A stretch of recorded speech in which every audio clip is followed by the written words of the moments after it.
In this video, I'm going to show you how to find your tax forms on Robinhood. Taxes are due soon, so you're going to want to know how to find these forms. First, you want to tap on the icon in the bottom right corner. This is going to go to your profile, and then you want to tap on the three lines in the top left corner, and then you can scroll down until you see Tax Center, and then tap on that.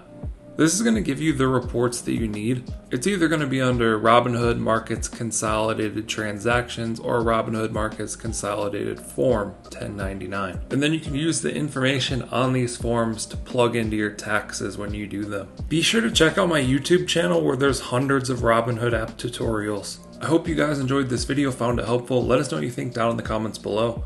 Like and subscribe if you want to see more videos like this. Thank you guys for watching. I'll catch you in the next one.